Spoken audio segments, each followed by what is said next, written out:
Imagine growing up hearing a story where the lines between good and evil are just, well, drawn in permanent ink. Right, like absolute moral certainty from day one. Exactly. The hero is a literal god, walking the earth with perfect virtue, and the villain is this terrifying 10-headed demon, and the moral of the story is absolute.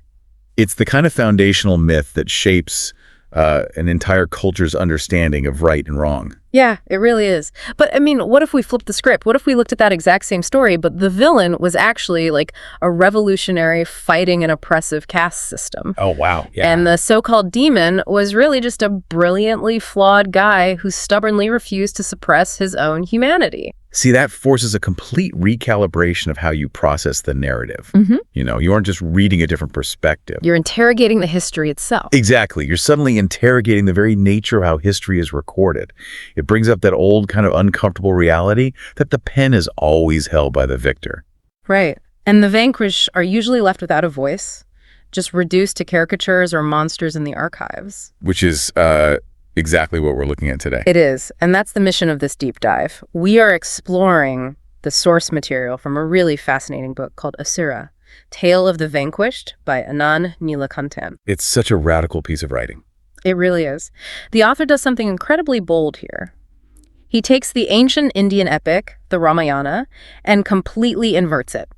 We're diving into the story told from the perspective of Ravana, who is traditionally the ultimate antagonist, the demon king. Right. But the text doesn't just, stay in the throne room with the elite. It also hands the microphone to a character named Bhadra. Bhadra. Such a crucial character. Yeah, he's a lowly commoner, just a foot soldier in Ravana's ranks. And that dual lens is really the engine of the entire text. It's one thing to hear the grand justifications of an emperor looking down from a balcony, right? But it is an entirely different experience to hear the cynical, just exhausted perspective of the soldier who is standing knee-deep in the mud, actually holding the spear. It strips all the mythology of its polished veneer and just grounds it in gritty political reality. Yeah, it really brings it down to earth. And hey, if you're listening to this and thinking, well, I've never read the original ancient epic, so this doesn't apply to me, I need you to hold that thought. Oh, definitely. You don't need a degree in ancient mythology for this. Not at all. Because this deep dive isn't just a mythology recap. We are exploring the universal mechanics of how historical narratives are manipulated by the people in power. We're looking at the danger of utopian dreams, too. Yes.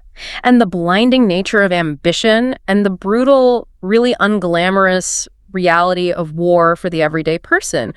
We are going to deconstruct the myth of the monster. Which is the perfect place to start, honestly. Right. So I want to start by tackling the most iconic visual associated with Ravana, which is the 10 heads. The 10 heads, yeah. In traditional depictions, this is like the ultimate proof that he is a literal terrifying beast. Yes, it's the physical grotesque. Traditional lore uses the 10 heads to evoke unnatural horror, basically. But the source material reframes this immediately, doesn't it? Completely. The author takes this physical trait and translates it into a really profound psychological and, philosophical metaphor. Right. There's that fascinating early scene. Exactly. The one where a young, ambitious Ravana is speaking with the ancient exiled Asura king, Mahabali. Mahabali acts as a sort of elder statesman or mentor here, right? Yeah, he does. And he delivers this very specific, really demanding philosophy on what it actually takes to be a successful leader. I want to break down Mahabali's advice because it is intense. He tells Ravana that to rebuild the fallen Asura empire, he has to suppress 9 base emotions. It's quite a list, too. It is. The list is anger, pride, jealousy, happiness, sadness, fear, selfishness, passion, and ambition. He basically tells Ravana to sever these 9 emotional heads, right? Yes. Sever them entirely and rely exclusively on the one remaining head, which is pure, detached intellect. Because according to Mahabali, traditional wisdom dictates that the intellect alone is supreme.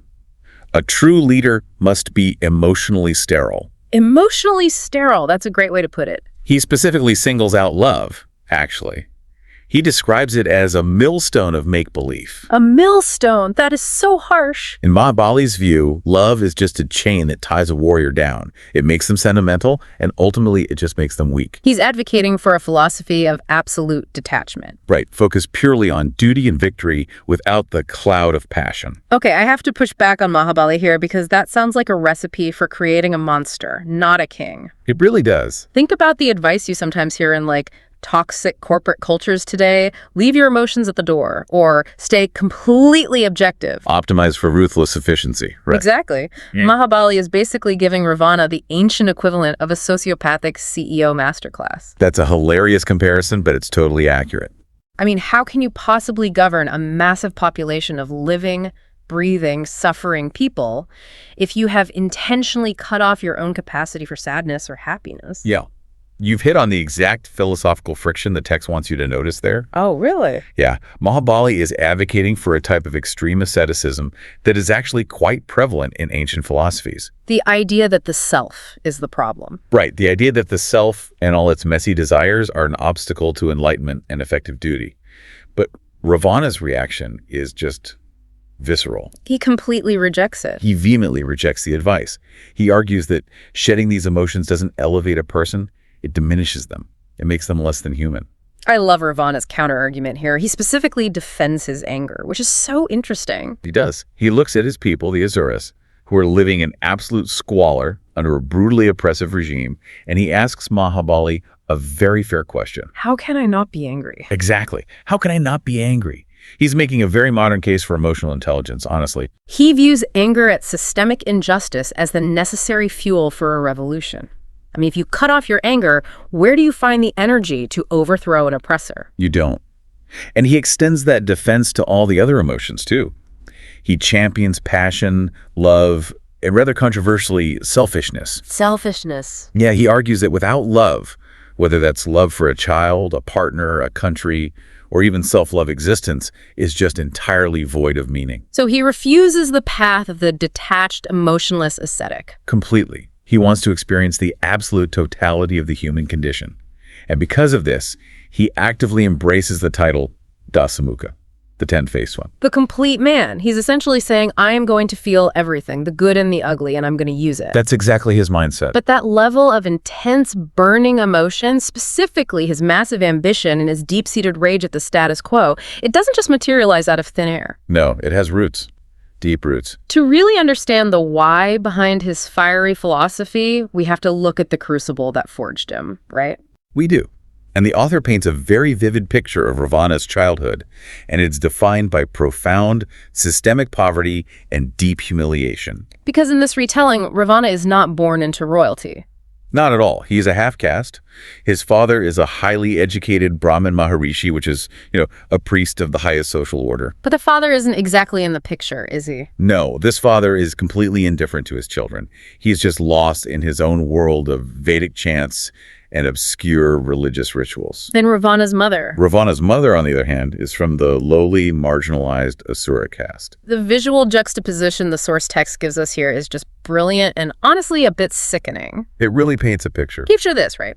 Ravana, his siblings, and his mother are living in this precarious, wind-battered mud hut that is literally hanging on the edge of a mountain cliff. It's barely a shelter. And directly below them, dominating their entire field of vision, is the brightly lit, opulent, glittering palace of his half-brother, Kubera. Who just happens to be the lord of wealth. Right. It's like a billionaire's mega compound built directly beneath a crumbling favela. And to make this sting even sharper, Ravana's Brahmin father had actually transferred all of his immense wealth to Kubera. He left them with nothing. Absolutely nothing. He left Ravana's Asura mother and her children destitute. That physical proximity to unimaginable wealth while you're slowly starving, that creates a very specific type of psychological trauma. It does. And the text details a specific, really foundational memory for Ravana. Oh, the begging scene. Yeah. It's a day his mother is so desperate that she drags him and his siblings down to Kubera's palace to beg. That scene is agonizing to read. I mean, they are standing there in tattered clothes, inhaling the fragrance of roasting meats and rich spices from the palace kitchens. And what is the response they get? Derisive glances from Kubera's wealthy wives. A dismissive flick of the hand, they toss a few minor coins at them like they are swatting away stray dogs. That precise moment of deep shame is the ignition point for him. It changes everything. Ravana observes that the physical fire of hunger in his belly would never, ever be able to quench the metaphorical flames of ambition that his brother's palace ignited in his soul. He decides right then that he won't just survive. He decides he will own the world. He develops this extraordinary chip on his shoulder, not just against his half-brother, but against the entire religious and social elite that looks down on him. Which totally explains his utter disdain for his father's profession. He develops this biting cynicism toward the Brahminical elite. He really does. In the text, he watches his father and the other priests performing their yajnas. Remind us what the yajnas are. Sure, they are these grand rituals which involve burning twigs, pouring expensive offerings into fires, and reciting ancient chants. And Ravana doesn't look at that and see divine cosmic science, does he? No, not at all. He sees a sophisticated grift. We really need to explain how the text frames these yajnas. Right, because in the author's narrative universe, these rituals are portrayed not as sacred duties, but as elaborate tools to control the economy and maintain social hierarchy. It's all about control. Exactly. Ravana looks around and wonders why the vast majority of the people, the masons who build the temples, the farmers who grow the food, The people doing the actual work. right, why have they become impoverished supplicants to a small group of men who just sit around fires chanting words that no one else is allowed to understand? It's the ultimate critique of gate-kept knowledge. It's like, okay, imagine a predatory consulting firm moving into a struggling company. I like where this is going. They use this incredibly dense corporate jargon that no one understands, and they convince the executives that only their proprietary spreadsheets can save the business. All while the factory workers who actually made the product are getting their wages slashed. Exactly. Ravana sees the religious rituals as a mechanism for the elite to mint money and extract material favors from the working class. Consequently, his ambition is far more complex than just a shallow desire for personal wealth. He doesn't just want a palace of his own. No, he doesn't just want to be rich enough to buy a palace like Kubera's. He has a revolutionary ambition. He wants to systematically dismantle and overthrow the socioeconomic structure that forces his mother to beg for scraps. But wait, I have to play devil's advocate here for a second. Go for it. Ravana promises his mother that he won't use violence until he has the wisdom to use it fairly. That sounds very noble. It does sound noble on the surface. But is he really a tragic idealist trying to conquer the world to fix it? Or is he just a guy so traumatized by his childhood humiliation that he's using equality as a convenient excuse for a massive revenge tour? Well, the brilliance of the text is that it suggests it's both. Really? Both. Yeah, he genuinely believes his own soaring rhetoric about justice and prosperity for all. He really wants to be the savior. But his underlying drive... But his engine, right, his underlying drive is fundamentally rooted in that original unhealed trauma. He is trying to prove his worth to a society that told him he was dirt. And to fix this world, Ravana realizes he must understand how it was broken in the first place. Which requires looking backward. Right, looking to a massive historical grievance that predates his own life. Which brings us to one of the most compelling aspects of this source material. The completely flipped history of the ancient world. This part is wild. If you read the traditional myths, the Asuras are just demons, full stop. They exist to be killed by the gods. They're just cannon fodder for the divine heroes. Yeah, but the text radically reframes ancient geopolitics. In this world, the Asuras were actually the original advanced civilization. Yes, the author depicts the pre-invasion Asura Empire as an egalitarian, culturally rich utopia. They weren't monsters hiding in the forest. They were builders. They were master architects, brilliant musicians, and incredibly sophisticated artists. The text even delves into their technological prowess, noting that they had developed early flight technology. The push-paka machine, right? Yeah, through a collaboration with the highly advanced Mayan engineering guilds. So they are essentially living in a golden age of science and art. And then the Dimmas arrive. And then the divas arrive. Now, traditionally, the divas are revered as the gods. But the author paints a very different picture here. A very different picture. In this text, the divas are nomadic, barbaric invaders led by a warlord named Indra. And Indra doesn't just want their land, does he? He wants to break their reality. We have to look at the specific mechanics of Indra's invasion, because it is a brutal masterclass in cultural erasure. It's hard to read, honestly. The text makes it very clear that a conqueror's first duty isn't just to win the battle on the field, it is to aim the mightiest blow possible at the edifices of civilized existence. You have to crush the conquered people's pride. Exactly. So Indra doesn't just kill the soldiers, he burns the extensive libraries. He butchers the intellectuals. He systematically butchers the poets, the scientists, and the architects. He pulverizes the ancient temples. He actually earns the title Purendra, which translates to the slayer of cities. I'm listening to this, and it is chilling because it maps so perfectly onto the real-world history of colonialism. The parallels are unavoidable. Think about it. You invade a sovereign land. You intentionally destroy its universities, its historical records, its art. You wipe the slate clean. Right, and once you've wiped out the physical evidence of their greatness, you rewrite the history books. You tell the next generation that the people you conquered were always uncultured savages. Or in this case, literal demons. Right. And that you, the violent invader, are actually a benevolent god bringing civilization to the dark corners of the earth. It's incredibly insidious. It's a hostile takeover where the new board of directors shreds the founding charter and legally classifies the original founders as monsters to justify stealing their assets. That's a spot-on analogy. But the psychological warfare portrayed in the book goes even deeper than destroying buildings. After physically dismantling the civilization, the Devas impose a rigid, unyielding caste system Brahmanism onto the conquered Asuras. The social engineering. The real tragedy is the generational indoctrination.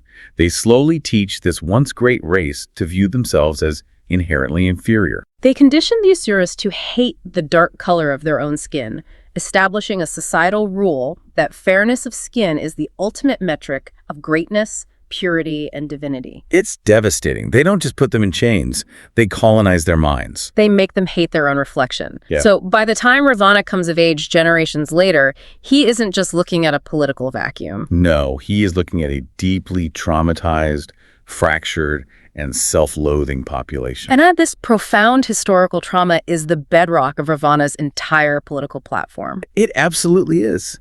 He isn't pitching himself as just another king who wants higher taxes. He is leading a fierce nationalist revival. He travels among the commoners and reminds them of their stolen history. He talks about the lost glory of the Golden Age, the days of Mahabali when everyone was considered equal. He makes a powerful promise to eradicate the oppressive caste system, purge the Deva influence from their culture, and restore Asura pride. He tells them, we are going to take our land back, and we are going to be proud of who we are. Which is an incredibly intoxicating campaign slogan. I mean, if you are an Asura who has been treated like a subservient beast of burden your entire life, Ravana sounds like a messiah. He sounds like exactly what they need.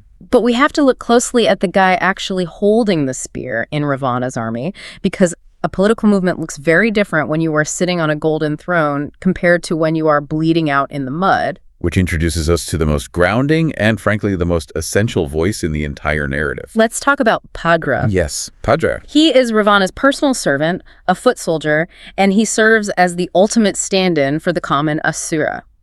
He is the guy who has to do the actual sweating, bleeding, and dying to fund Ravana's grand visions. And the contrast between their perspectives is just jarring. It's night and day. While Ravana is standing on platforms giving these soaring, eloquent speeches about reclaiming the soul of their civilization and achieving eternal historical glory. Bhadra is just trying to survive. Right. Bhadra's internal monologue is focused entirely on immediate survival.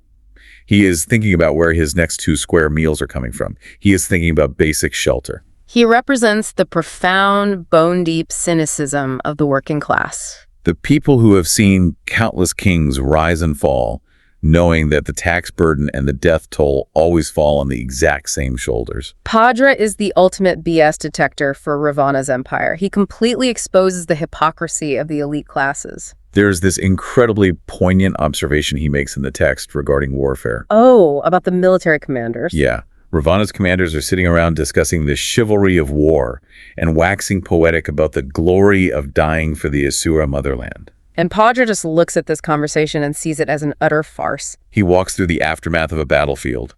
looking at the mutilated bodies of young, poor Asura boys who actually believed in Ravana's nationalist speeches. And he immediately contrasts their anonymous slaughter with the extravagant mourning rituals that occur when a member of the royal family is killed. It makes him sick. Bhadra looks at the military medals, the small financial compensations given to widows, the grand stone memorials erected by the state. And he concludes that they are all just bones to entice more dogs to die, to feed the egos of kings. Bones to entice more dogs to die. That line is a gut punch. It really is. It violently strips away all the romanticism and mythology of ancient warfare. He is saying, you call it glory, I call it a slaughterhouse. And Bhadra points out that the entire structure of their society is essentially just a series of extortion rackets and bribes. Bribes at every level. Yeah. You bribe the gods with expensive offerings so they don't curse your crops.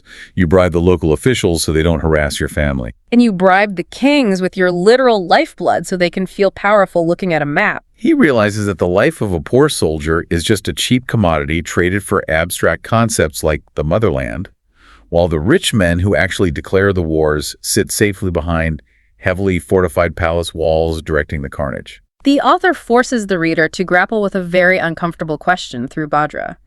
Is Bhadra just a broken, exhausted pessimist, or is he the only character in the entire epic who is actually seeing reality for what it is? Well, let's look at the evidence. I'm trying to wrap my head around Ravana's actions versus his words. Right, because Ravana claims his entire life's mission is absolute equality. He wants to smash the caste system. But Bhadra points out a devastating detail. Even as Ravana preaches this equality, he still refuses to physically touch the ugly, black, soiled commoners. He elevates himself. He elevates himself into a towering palace with golden domes, while Bhadra, his loyal servant, is still going home to a miserable hut. So I have to ask, is Ravana actively lying to his people to gain power? Or is the tragedy that he is lying to himself? Has he convinced himself he's the savior, completely blind to the fact that he's just becoming the new oppressor? The text suggests it is a deeply tragic mix of the latter. He actually believes his own hype. He does. Ravana's initial idealism is genuine. He truly wants to break the wheel.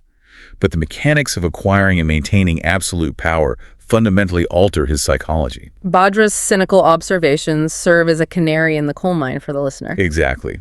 Through Bhadra, we see the systemic rot setting in long before the emperor even notices it. Because despite his egalitarian promises, Ravana's utopian empire begins to decay from the inside out, poisoned by the very hierarchies he swore to dismantle. And this brings us to the actual crumbling of the empire, and the devastating cost of that passion Ravana refused to let go of. Because initially he succeeds, right? He builds this massive, terrifyingly powerful Asura empire stretching from the island of Lanka all the way across the Indian subcontinent. He reaches the peak of power.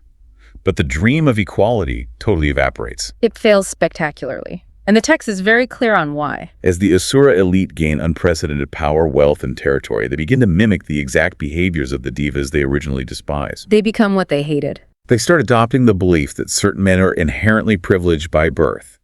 They slowly recreate a mirror image of the caste system, just with themselves at the top. And the ultimate proof of this rot comes during the final catastrophic war with Rama.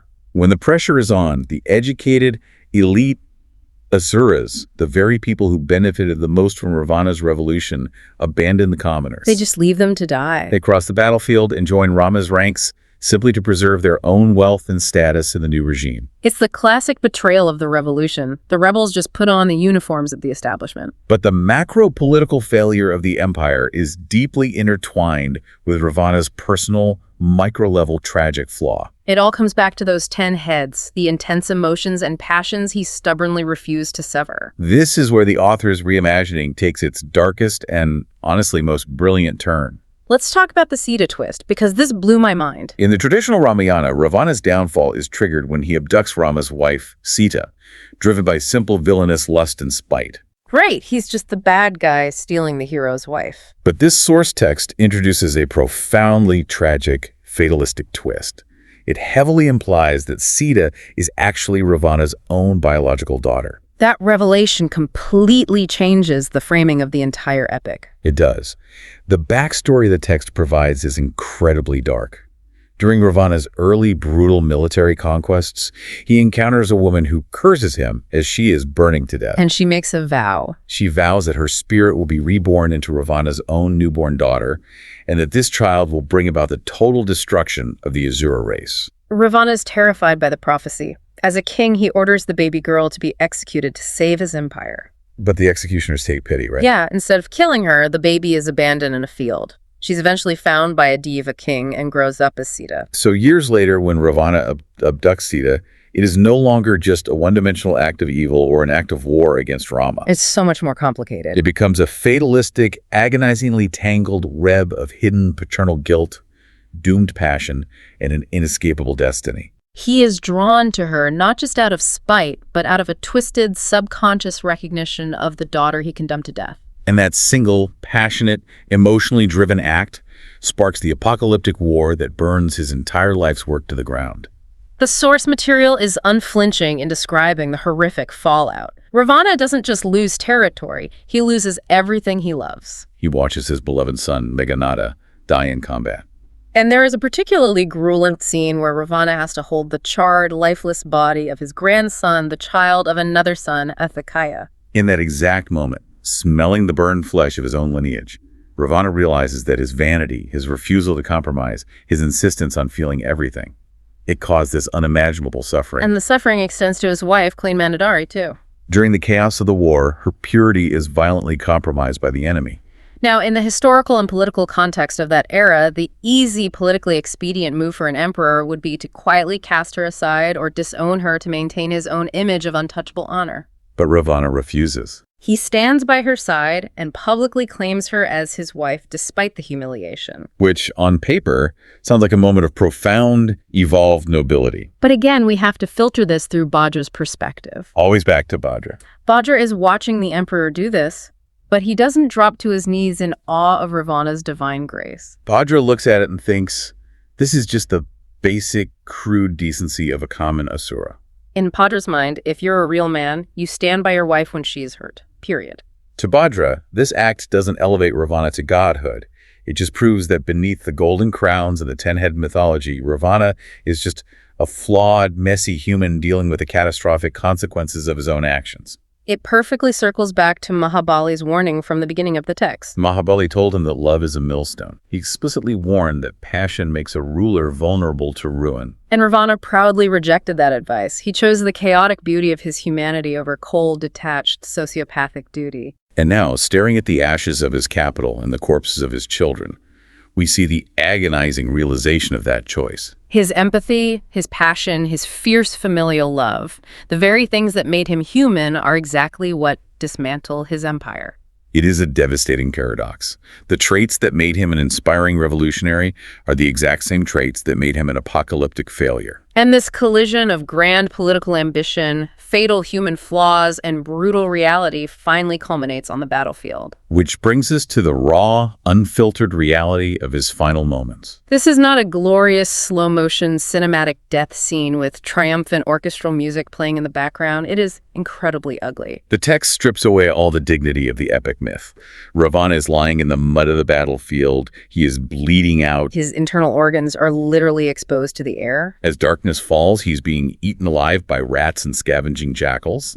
And in the background, his beloved capital city, Trikota, the physical manifestation of his lifelong ambition, is burning to the ground. It is the absolute definitive end of the Asura dream. And this is the moment where Rama, the victorious, glowing hero of the traditional epic, approaches him. Rama stands over the dying, mangled body of Ravana and turns to his brother, Lakshmana, and says, "Look at this man. He was a great king. He was the most learned man in the world. We could learn the art of governance from him." It is a scene dripping with profound, bitter irony. Ravana is lying there, his life leaking into the dirt, listening to this polite praise, and he almost wants to laugh. His internal thought process is essentially, my empire is shattered, my sons have been slaughtered, my people are burning in their homes, and the man who ordered the slaughter is calling me a great governor. It perfectly highlights the sickening absurdity of what we call the heroic epic. The victors always sanitize their brutal conquests with chivalrous, noble rhetoric. Rama can afford to be incredibly magnanimous and praise Ravana's intellect right now because Rama has completely and utterly destroyed him. It is very easy to praise the monster once you've removed its teeth and put its head on a spike. But importantly, the author's narrative doesn't allow Rama's hollow praise to be the final word. Looking in the shadows of the battlefield, the ever-present Bhadra finds the dying emperor. Now remember, Bhadra has spent this entire narrative being terrified of war, terrified of weapons, and deeply cynical about military glory. But seeing Ravana destroyed, Bhadra makes a dark, foundational vow. He promises the dying Ravana that he will complete his revolutionary work, but he won't do it through grand armies or noble open-field battles. He vows to use ignoble and deadly means. He promises that Rama will not go free for what he has done to the Asura race. That is a chilling pivot. It shifts the resistance from the glorious, brightly lit battlefield into the shadows, into the hands of the commoners, using guerrilla tactics. And right here at the end, the text forces us to look at a final, stark contrast between the two central figures of the myth. Throughout the story, Rama represents absolute, rigid, unbending adherence to Dharma. We need to unpack Dharma in the context of this specific retelling because it isn't just a synonym for doing the right thing. Right, it's more complicated than that. In Rama's worldview, Dharma is the fundamental, rigid cosmic order of the universe. It is the strict hierarchy of society. Everyone has a preordained place, and to step out of that place is to threaten the fabric of reality itself. And the author goes out of his way to illustrate the horrifying dark side of maintaining that rigid order. Right. There is a deeply disturbing scene that perfectly captures this. Rama, acting as the perfect king upholding Dharma, oversees the execution of a young, low-caste boy named Shambuka. And what was the boy's terrible crime? Did he murder someone? Did he steal? No. He simply tried to learn Sanskrit and chant the Vedic hymns. He sought knowledge that was legally forbidden to his caste. And Rama, because he is absolutely bound by his duty to uphold this strict hierarchical caste law, allows the boy to be brutally hacked to pieces. It is a horrifying demonstration that perfect adherence to the law does not equate to morality. Rama is portrayed not as a malicious villain, but as a tragic captive to a merciless system. He cannot act with empathy if it violates the rules of Dharma. Ravana, in direct contrast, represents a flawed, highly emotional, arrogant, but deeply human defiance of that system. Ravana looked at a system that demanded the death of a child for reading a book, and he tried to break the wheel, even though he ultimately ended up being crushed beneath it. It reminds me of the profound, brutal imagery the author uses earlier in the book regarding the frogs. Oh, the frog metaphor, yes. Bhadra is listening to the frantic, helpless cry of a frog being slowly swallowed alive by a snake.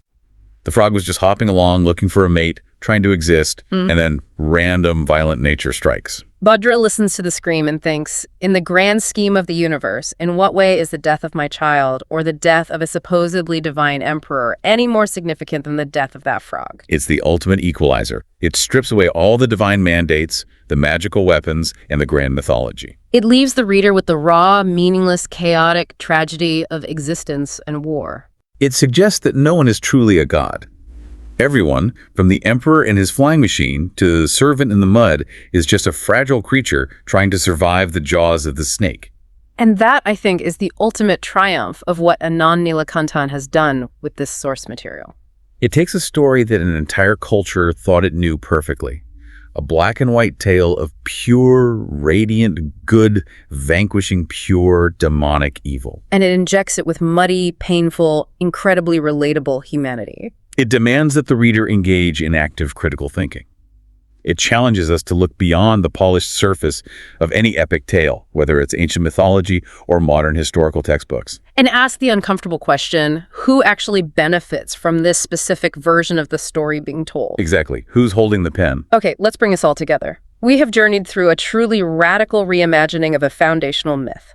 We looked closely at Ravana, and instead of a roaring, irrational demon, we saw a brilliant, deeply ambitious, and tragically flawed revolutionary. We saw a man who looked at a fundamentally oppressive caste system, tried to dismantle it with intense passion, but was ultimately undone by those same passions and the isolating, corrupting nature of absolute power. We also turn the lens on the traditional hero, Rama, viewing him through the eyes of the vanquished. And to them, he wasn't a glowing savior. He was the terrifying agent of a cruel, rigid hierarchy, a strict enforcer of a system that demanded the blood of a curious child simply to maintain the status quo. And threading this entire massive narrative together, we heard the gritty, grounded voice of Bhadra, the cynic, the survivor. The man who constantly reminds us that for the common person, the grand, glorious games of kings, emperors, and gods only ever result in the commoners bleeding into the dirt, no matter how eloquent and noble the speeches sound from the balcony. It's a masterful deconstruction of power, history, and the human condition. Think about the historical narratives that you accept as absolute, unquestionable truth today.